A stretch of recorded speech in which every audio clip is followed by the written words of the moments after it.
6절까지입니다. 요한일서 4장 1절로 6절까지. 신약성경 391페이지에 있습니다. 우리 합독하겠습니다. 사랑하는 자여, 영을 다 믿지 말고 오직 영들이 하나님께 속하였나 분별하라. 많은 거짓 선지자가 세상에 나왔음이라. 이로써 너희가 하나님의 영을 알지니 곧 예수 그리스도께서 육체로 오신 것을 시인하는 영마다 하나님께 속한 것이요, 예수를 시인하지 아니하는 영마다 하나님께 속한 것이 아니니 이것이 곧 저 그리스도의 영이니라. 오리라 한 말을 너희가 들었거니와 지금 벌써 세상에 있느니라. 자녀들아, 너희는 하나님께 속하였고 또 그들을 이기었나니 이는 너희 안에 계신 이가 세상에 있는 자보다 크심이라. 그들은 세상에 속한 고로 세상에 속한 말을 하매 세상이 그들의 말을 듣느니라. 우리는 하나님께 속하였으니 하나님을 아는 자는 우리의 말을 듣고 하나님께 속하지 아니한 자는 우리의 말을 듣지 아니하나니 진리의 영과 미혹의 영을 이로써 아느니라. 아멘. 자습니다. 오늘은 번역의 역사, 신약 성경에 대해서 이야기를 하려고 하는데요. 신약 성경이 만들어지기까지의 그 배경, 거기에는 두 가지 역사적인 시간과 함께 교회의 필요에 의해서 신약 성경이 만들어지게 됩니다. 그래서 신약 성경이 397년에 카르타고 라는 곳에서 종교회의를 통해서 신약 성경, 구약 성경이 정경이다 이렇게 확정을 합니다. 그럼 이제 그 397년 동안은 교회는 성경이 없었는가? 정경으로 된 성경은 없었던 것이죠. 그러니까 이때의 성경은 우리가 70인역 성경을 우리가 배웠지요. 또 얌야회의 때는 유대인들이 구약 39권을 정경으로 이렇게 했습니다. 그래서 교회는 그 39권을 가지고 39권을 예수님이라는 안경을 쓰고 보게 됩니다. 그러니까 그 구약 성경을 예수님의 눈으로 보기 시작한 거예요. 그리고 예수님의 눈으로 보아 그 예수님이 발견되어진 것을 말하기 시작한 것이 바로 교회의 예배였습니다. 그 예수님의 그 눈으로 바라보고 해석되어진 그 글들, 그것들이 또 이제 권위를 갖게 되어지는데, 그 권위를 갖는 그 책들이 이제 신약 27권으로 정경이 되어지는 겁니다. 그러니까 권위를 갖는 책들, 우리가 이제 한번 생각해 봐야 돼요. 요즘은 우리가 학교에서 글들을 배웁니다. 근데 이 당시에는 글을 아는 사람들이 거의 없었습니다. 거의 문맹이에요. 그럼 이때의 예배는 우리처럼 지금 성경을 읽고 듣고 이 정도라기보다는, 또 우리가 콘스탄틴 황제가 양피지 성경 50권을 교회들에게 선물로 주고 비치를 하게 했었지요. 아무나 성경을 또 가질 수 있는 상황도 아니었습니다. 그러니까 예배는 성경을 누군가가 읽고 또 그 성경을 듣는 정도였지, 우리 다 같이 함께 성경을 봅시다 이런 정도의 예배는 초대교회에 사실상 없었습니다. 그런데 글로 되어진 편지들, 사도 바울도 그렇고 또 글로 되어진 예수님에 대한 해석들이 남겨지게 되는 겁니다. 근데 굳이 글로 남겨놓지 않아도 예배 드리는데 사실상 지장이 없었을 거라고 보아요. 그럼에도 불구하고 글로 남겨진 예수님을 기록한 내용들, 그러한 책들이 남겨진 것은 여기에는 하나님의 섭리가 있었다라는 것이죠. 그리고 두 번째는 이 당시에 이단들이 등장하기 시작합니다. 그래서 오늘 이제 제목이 신약성경 정경과 이단들이라는 제목인데요. 교회 정경과 이단, 그러니까 이단들의 등장으로 인하여 실상은 정경이 필요하구나라고 생각하게 되는 겁니다. 그러니까 이단들이 등장을 하는데 아까도 조금 전에 설명했던 권위 있는 그 글들, 아직 정경이 되기 전이지요. 권위 있는 글들, 사도 바울이 썼던 편지들, 그리고 베드로가 썼던 편지들, 또 야고보 사도가 썼던 글들, 또 히브리서, 또 마테마가, 누가, 요한복음, 사도행전, 이런 그 권위 있는 이러한 글들이 교회에서 사용되어지고 있을 때에 이단들은 자기 입맛에 맞는 성경을 가져다가 쓰는 겁니다. 그러니까 누군가는 베드로 사도가 쓴 것만 성경으로 인정하고, 또 누군가는 사복음서에서도 요한복음만 선택하고, 또 누구는 또 마태복음만 선택하고, 또 누구는 누가복음만 선택하고, 그러니까 자기 입맛에 맞는 구절들, 입맛에 맞는 성경들을 가져다가 그렇게 사용하는 겁니다. 그래서 이레니우스라는 사람 같은 경우는 사복음서가 아닌 2개, 3개 하나만 가지고 가는 것은 예수님을 모독하는 것이다 라고 또 이단을 반박하는 글까지 쓰게 되는 것을 보게 됩니다. 여러 이단들의 등장으로 인하여 교회는 신약 성경을 정경화해야 할 필요성을 느끼게 되어지고 397년에 신약 성경을 정경으로 선포합니다.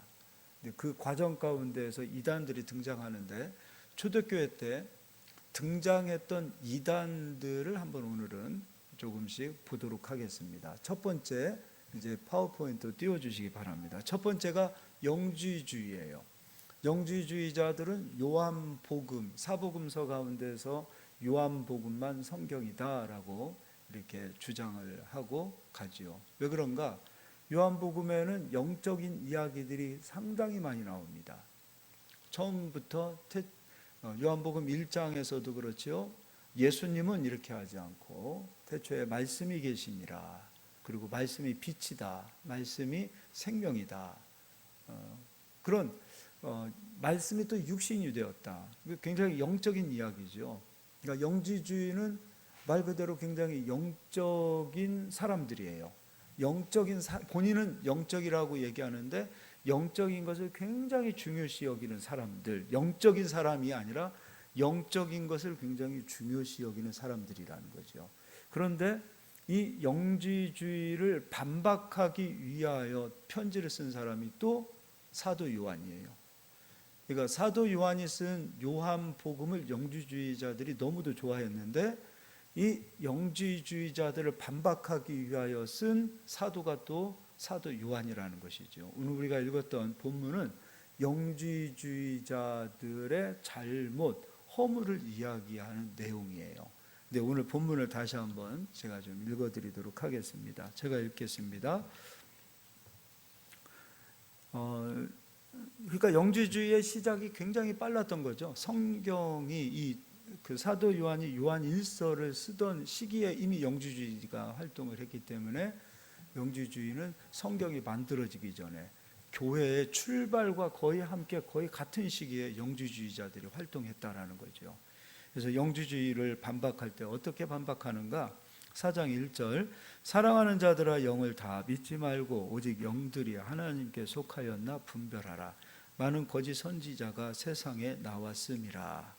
이로써 너희가 하나님의 영을 알지니 곧 예수 그리스도께서 육체로 오신 것을 시인하는 영마다 하나님께 속한 것이요. 답이 여기 들어가 있어요. 영지주의자들은 예수님은 육체로 오지 않았다라고 이렇게 말합니다. 하나님은 영이시기 때문에 어떻게 육으로 올 수 있느냐 이렇게 얘기했던 사람들이 영지주의자예요. 그리고 3절 예수를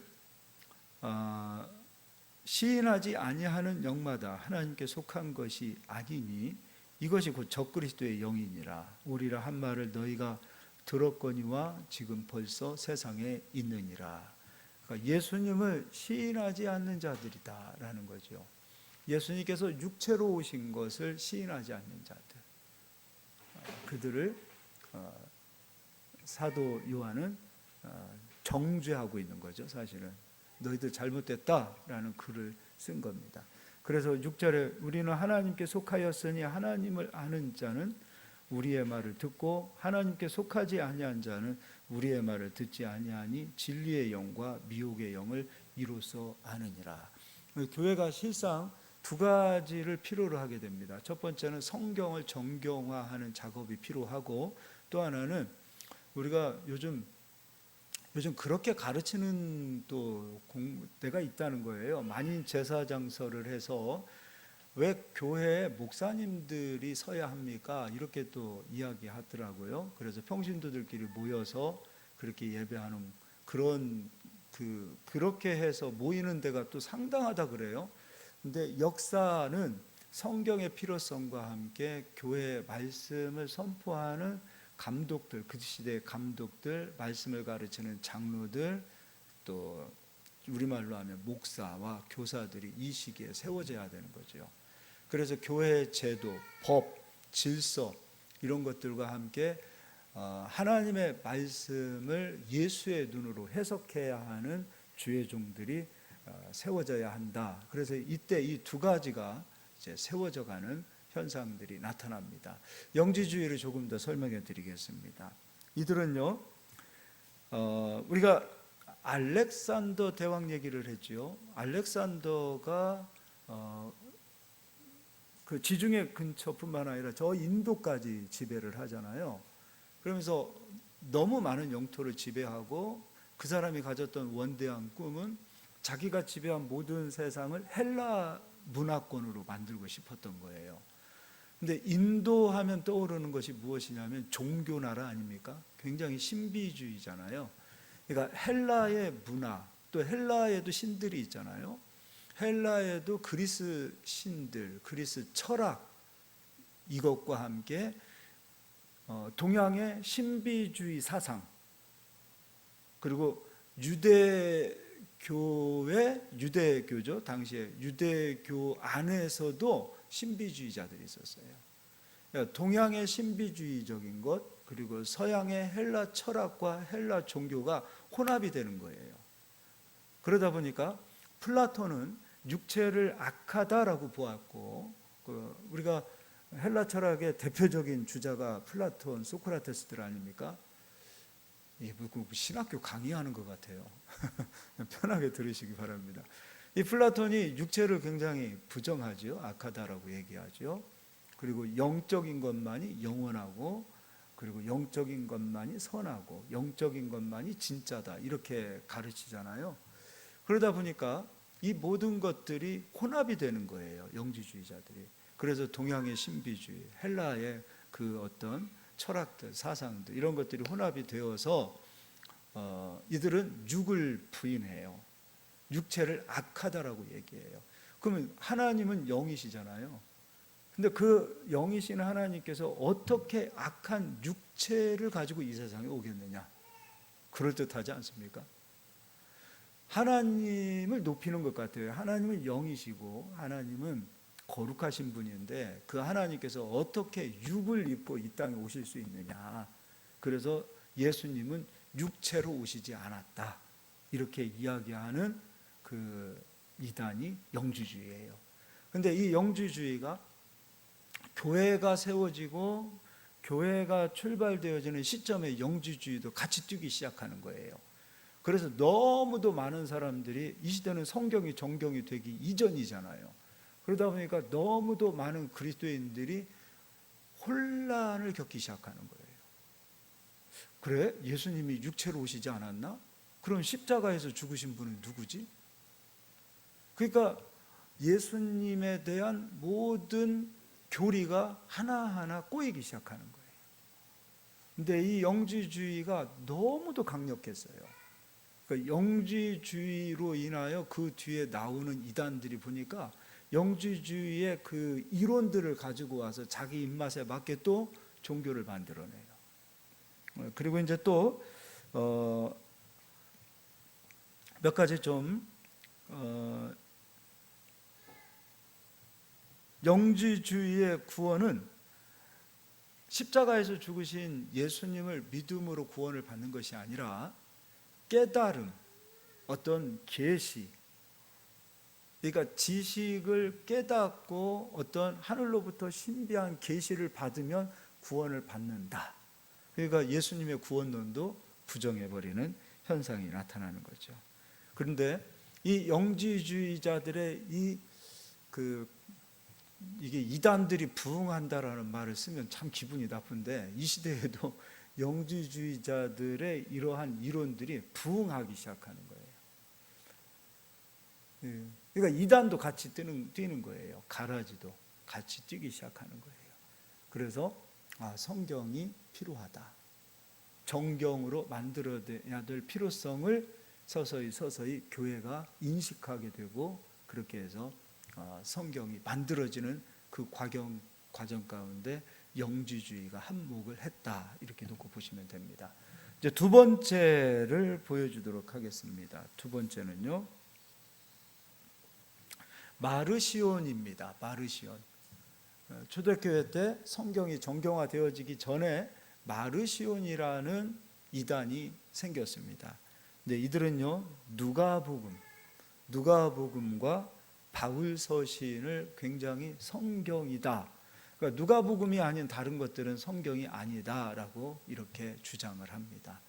그 성경이 정경화가 되기 이전이다 보니 자기들의 입맛에 맞는 그러한 권위 있는 책들, 그러니까 27권이 정경화되기 이전에 바울서신, 누가복음, 마가복음, 마태복음 이런 모든 책들은 그냥 권위 있는 책들이었지 아직 성경은 아니었던 거잖아요. 근데 이 권위 있는 책으로 이들이 인정하는 것은 바울서신 그리고 누가복음, 이런 것들만 인정하는 것을 보게 됩니다. 이들의 특징을 보도록 할게요.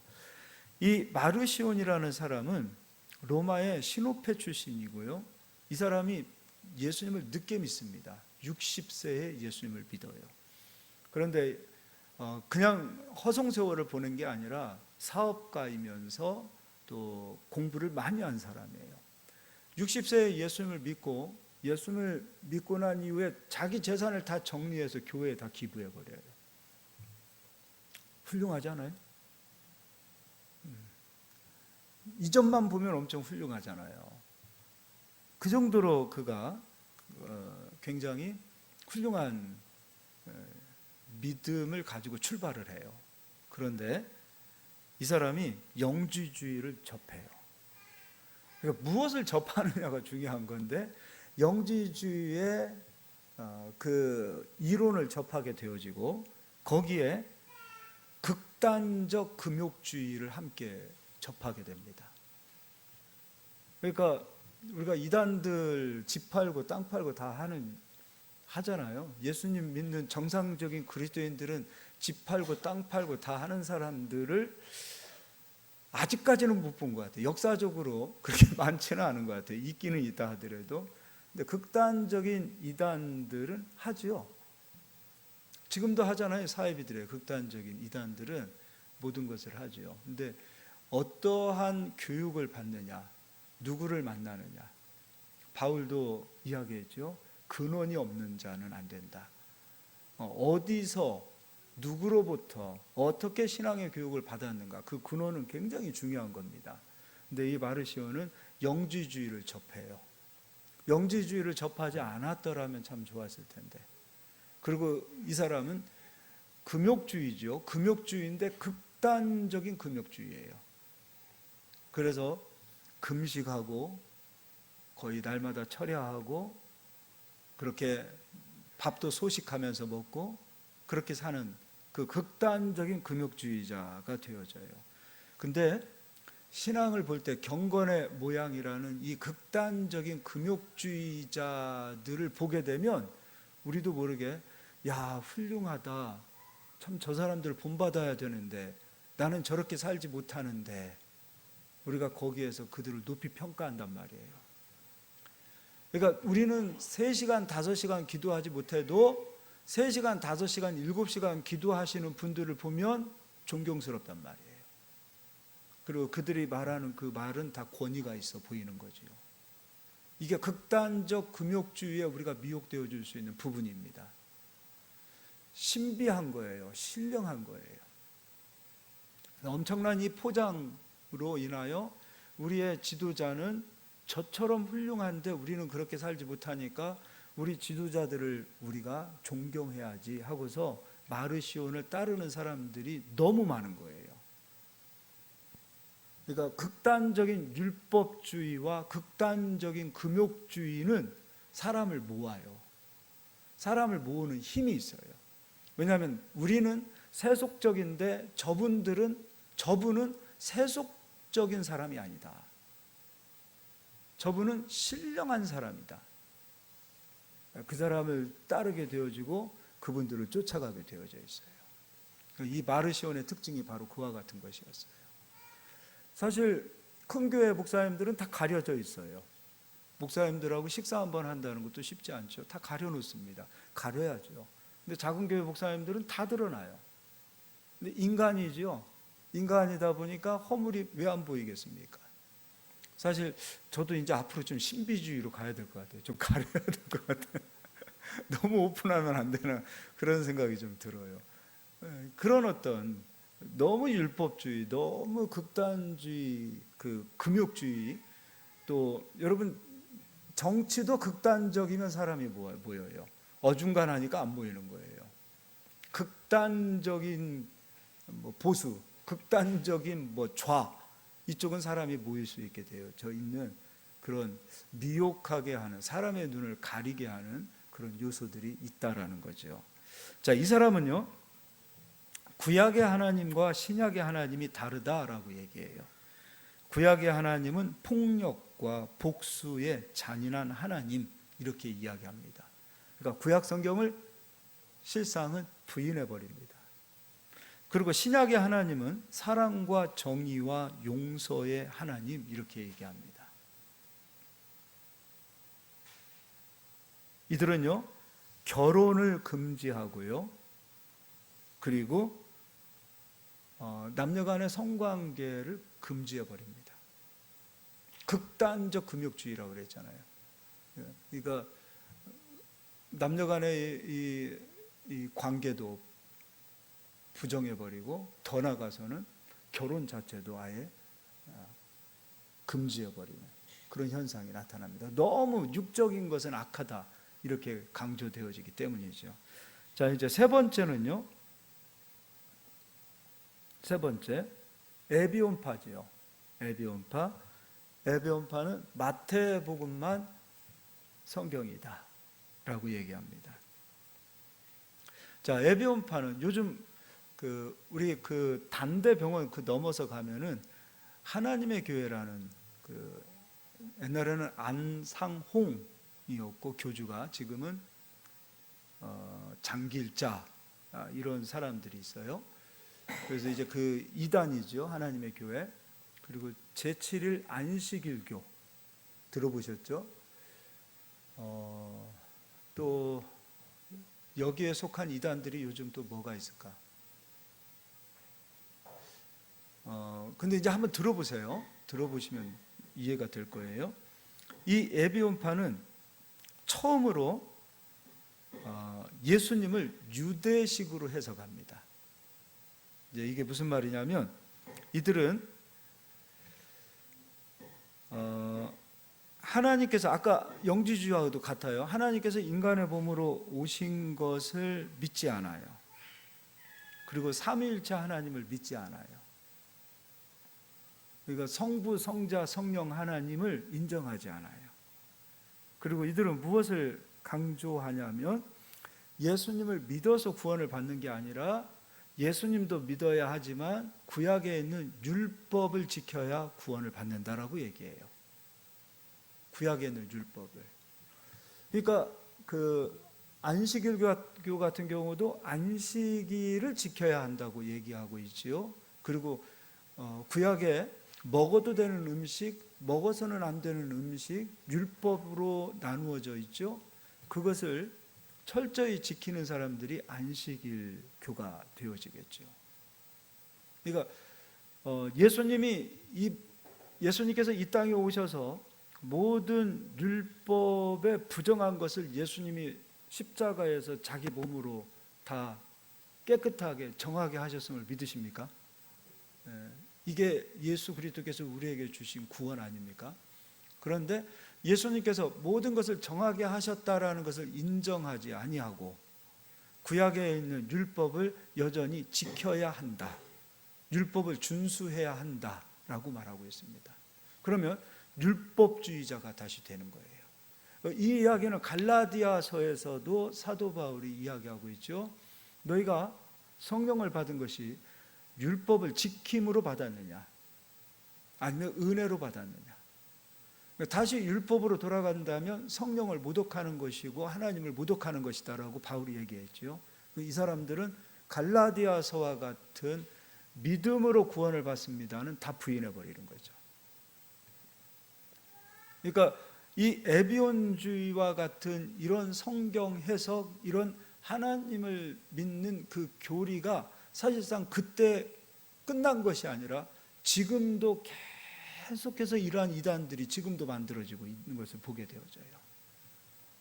근데 이 에비온주의는 제가 나중에 이제 기회가 되면 이슬람 얘기도 한번 해드릴 텐데, 이슬람은 어느 날 갑자기 계시를 받아서 이렇게 된 게 아니라 이슬람은 이단들, 그 당시에 기독교에서 이단으로 정죄한 이단들이 가지고 있는 그 교리도 배우고, 또 이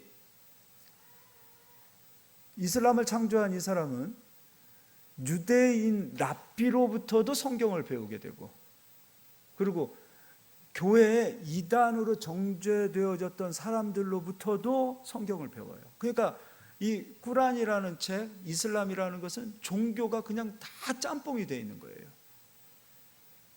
그 수많은 종교들이 그렇게 짬뽕 되어져서 이슬람이 탄생하게 된 거지요. 근데 그때에 그 이슬람이 탄생하게 되어진 그 배경에 기독교의 사상이 들어가게 되어지는데, 그 사상은 이단의 사상이 들어가는 거예요. 이때 이 에비온주의, 이 에비온파가 이단으로 정죄되어지고 쫓겨났을 때, 그 쫓겨난 지역이 바로 저 사우디 아래쪽으로 쫓겨나고, 그리고 동양으로 쫓겨나고, 그렇게 되어진 것을 보게 되어져요. 또 네 번째입니다. 몬타누스라는 이단이 등장합니다. 이들은 요한복음을 성경이다라고 얘기합니다. 자, 이 이야기도 들어보면은 어디서 많이 들어본 얘기 같다라는 것으로 느껴지실 거예요. 이 몬타누스는요, 어느 날 이 사람도 이제 나름대로 수도를 한다고, 기도를 한다고 이제 산으로 올라갑니다. 근데 거기에서 계시를 받습니다. 신비한 체험을 합니다. 그리고 신비한 체험을 하고 이 사람이 예언을 하기 시작해요. 그래서 신비주의자가 됐는데, 기도하다가 신비적인 체험을 하게 되어지고 예언 기도를 하기 시작하는데, 예언 기도를 하다 보니까 사람들이 모이기 시작하는 거예요. 그러니까 예언 기도를 받기 위하여 사람들이 모이는 거예요. 그리고 더 나아가서 조금 있다가 젊은 두 처녀를 만나게 되어지는데, 이 처녀들도 예언을 하는 처녀들을 만나요. 그래서 몬타니우스와 이 두 명의 젊은 처녀가 만나서 바로 교회를 세웁니다. 근데 여기도 사람들이 벌떼처럼 보입니다. 그냥 와서 예언해 주지요. 그 신비함, 성경에 있는 그런 은사들, 이런 것들, 은사주의들이 막 나오는 거예요. 환상 보게 해주고, 또 성도들에게 문제가 있으면 예언 기도해 주고, 그렇게 해서 이 예언에 또 맞들리면 여러분 이것도 굉장히 또 재밌다 그래요. 문제만 생기면 예언 기도를 받으러 가죠. 모든 답은 예언으로부터 받게 되어지는 거죠. 초대교회도 이런 일이 있었던 거예요. 그러면서 소위 말하는 성령 운동을 이때부터 시작해요. 그러니까 성령 운동은 오순절, 마가 다락방 그 사건, 그리고 지금 오순절교라고 하는 순복음 계통에서 시작한 게 아니라 사실 여기에서 시작하는 거예요. 근데 문제가 생겼어요. 성령 운동이 나쁜 게 아니에요. 성령 운동이 이단이다 그렇게 해서는 안 돼요. 성령 운동을 해야 돼요. 중요한 거예요. 그런데 이 몬타누스는 자기가 성령의 마지막 계시를 받은 자다. 그리고 더 나아가서 내가 보혜사 성령이다. 그러니까 몬타누스가 요한복음을 주장하잖아요. 근데 요한복음에 예수님께서 보혜사 성령을 이 땅에 보내주신다고 하셨어요. 근데 그 보혜사 성령이 바로 성령의 계시를 받은 예언하는 우리들이다라고 얘기를 해버려요. 그래서 한국에도 누가 그러더라고요. 내가 예수다 하는 사람이 한 10,000명이 되고 내가 보혜사 성령이다 하는 사람이 한 10,000명이 된다 뭐 이런 얘기를 하더라고요. 이단으로 정죄가 되어지죠. 그런데 이 사람들은 예언을 강조하면서, 아까도 제가 서두에 그런 얘기했어요. 뭔가 극단적이면 사람이 벌떼처럼 보인다 그랬어요. 여기도 벌떼처럼 보여요. 근데 여기도 극단적 금욕주의자가 됩니다. 근데 극단적 금욕주의를 하는데 왜 사람이 보일까? 모여요. 극단적인 율법주의에 뭐 이것도 법으로 맞고 이것도 법으로, 이것도 하면 안 되고, 그러한 것에 사람들은 안정감을 느끼는 것 같아요. 근데 이 극단적인 신비주의 운동도 사람들이 벌떼처럼 보여요. 그래서 이들도 금욕주의자입니다.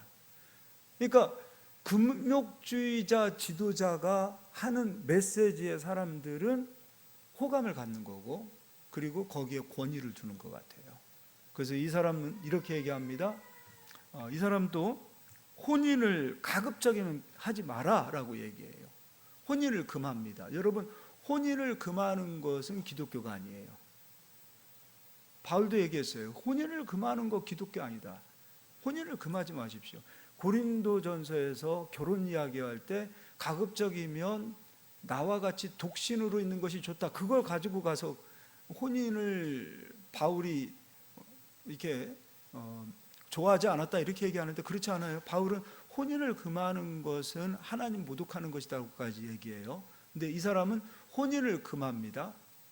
가급적이면 안 하면 좋겠다라고 얘기하는 것에서 끝나지 않아요. 그리고 재혼은 무조건 반대합니다. 그리고 금식을 강조해요. 금식 강조. 그러니까 신비주의자들의 이러한 특징을 우리가 보게 되어지죠. 그리고 5번째는 아리우스주의입니다.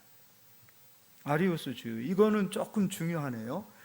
아리우스는 예수님은 실제의 신이 아니다. 하나님이 아니다. 예수님은 인간처럼 하나님께서 만드신 피조물에 불과하다. 이게 아리우스주의예요. 그러니까 쉽게 얘기해서 예수님은 하나님이 아니다. 예수님은 우리 인간들처럼 똑같은 인간에 불과하다라고 얘기해요. 영지주의자는 아예 예수님이 육체로 오심을 부인하는데 육체로 오신 것을 인정해요. 그런데 예수님은 우리와 같은 인간에 불과하다. 그런데 예수님이 성령을 받아서 신적인 능력도 행했을 뿐만 아니라 하나님으로서 신적인 능력을 행한 것이 아니라 성령이 예수님에게 오시잖아요. 성령이 임하셔서 신적인 능력을 했고, 그는 하나님 말씀에 철저히 순종하여 십자가에 못 박히심으로 하나님께서 예수님을 신의 자리까지 올려주셨다 이렇게 얘기해요. 그럴듯하잖아요. 근데 그게 이단이라는 거예요. 그래서 아타나시우스라는 사람이 등장해요. 이제 아타나시우스는 다음 주에 얘기할 거예요. 이 사람이 굉장히 중요해요. 이 사람이 성경 27권 신약 성경을 정경화하는 데 있어서 이 아타나시우스가 굉장히 큰 역할을 해요. 이 아타나시우스가 아리우스를 정죄해요. 너는 예수님을 모독하는 사람이다. 근데 이 아리우스 주위에도 너무도 많은 사람들이 미혹되어지고 벌떼처럼 이 사람을 추종하는 사람들이 따르더라는 것이지요. 지금 신천지에 벌떼처럼 사람들이 가 있다 그러죠. 사실은 이상한 일이 아니에요. 초대교회도 그와 같은 일들은 계속 있었어요. 그런데 오늘 사도 요한이 이야기하잖아요. 진리를 듣는 자는 하나님께 속하고 진리를 듣지 못하는 자는 악한 자에게 속한 것이고 하나님께 속한 자가 아니다라고 얘기하는 거예요. 그러니까 내가 진리를 들을 수 있는 귀가 있느냐. 예수님이라는 안경을 쓰고 성경을 예수님으로 바라보고 예수님으로 말하는 지도자가 있어야 하듯이 우리의 귀가 예수님으로 듣고 예수님으로 진리로 우리가 하나님의 말씀을 인정할 수 있는 사람인지를 확인하시라 이거예요. 자꾸 거짓 선지자 탓하고 신천지 탓하는데 탓하기 이전에 내가 진리에 속한 사람인지를 보라 이거예요. 저는 뭐 말씀을 사모해서 신천지에 빠져요? 웃기는 소리들 좀 그만하셨으면 좋겠어요. 뭐 말씀이 교회에 없어서 신천지에 빠져요? 그들은 진리를 사랑하지 않는 사람이에요. 처음부터 거짓 것에 미혹될 만한 마음을 가지고 있었단 말이에요. 자기들 합리화시키지 않았으면 좋겠어요. 말씀을 사모해서 예수님을 사모했는데, 아니 예수님이 신천지에 있어요? 진리가 신천지에 있어요? 없지요. 미혹될 만한 마음이 속에 형성되어져 있기 때문에 거짓 것을 듣고 인정하고 따라가더라는 것이에요. 그래서 이거는 좀 찾아보겠습니다. 조금 시간이 가더라도 데살로니가서를 보겠습니다.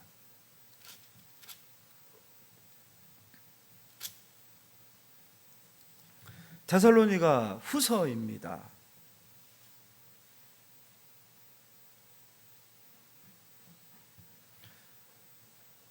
데살로니가 후서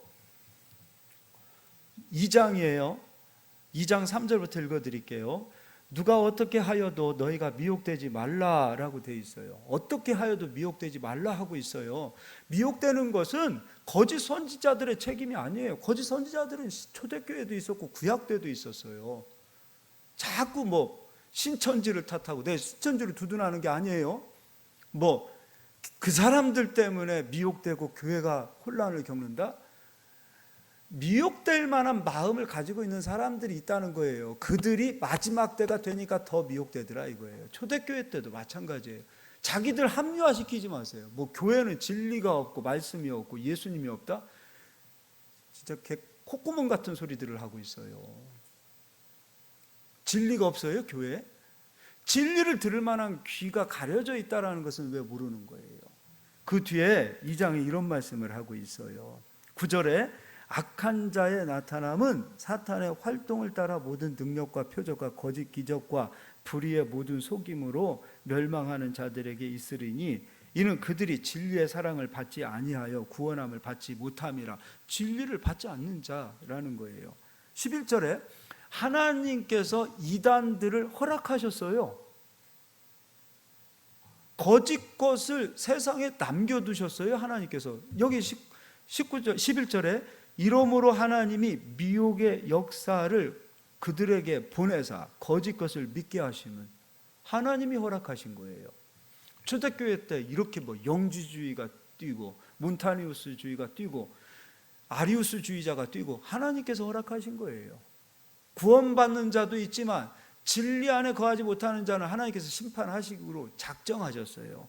그래서 12절에 진리를 믿지 않고 불의를 좋아하는 모든 자들로 하여금 심판을 받게 하려 하심이라. 진리를 믿지 않고 불의를 좋아하는 마음으로 형성되어져 있는데 어떻게 진리를 들어요? 교회에 말씀이 없어서 이단에 빠져요? 교회에 예수가 없어서 이단에 빠져요? 말 같지도 않은 소리들을 그렇게 해대고 있어요. 꽤 신천지들을 두둔하는지 모르겠어요. 신천지에 갔더니 말씀이 있대. 신천지에 갔더니 진리가 있대. 말씀이 깊어요? 신천지의 말씀이? 다 짜집기 해가지고 혼합주의를 갖다가 여기 거 짜집기 저기 거 짜집기 아리우스주의 짜집기 펠라기우스 거 짜집기 영주주의 거 갖다가 짜집기 다 짜집기 해서 만들어 놓은 거 아니에요. 근데 그걸 가지고서 거기에 미혹이 돼요? 교회에 말씀이 없어서? 야, 진짜 그런 얘기들을 하지 않았으면 좋겠어요. 예수 믿는 사람들, 교회 다니는 성도님들 입에서 교회는 말씀이 약하다라는 얘기 하지 않았으면 좋겠어요. 전 굉장히 불쾌해요. 신천지 이단에 가니까 말씀이 굉장히 깊대요. 깊어요? 우리는 그런 얘기하면 안 돼요. 내 속에 거짓 것을 좋아하고 생명을 사랑하기보다는 어둠을 사랑하고 불의를 사랑하고 거짓 것을 좋아하는 마음이 내 속에 있는 것을 왜 인정들을 안 하시냐 이거예요. 그 거짓이 내 속에 채워져 있는데 어떻게 진리를 들을 수가 있겠어요? 분별 못하죠.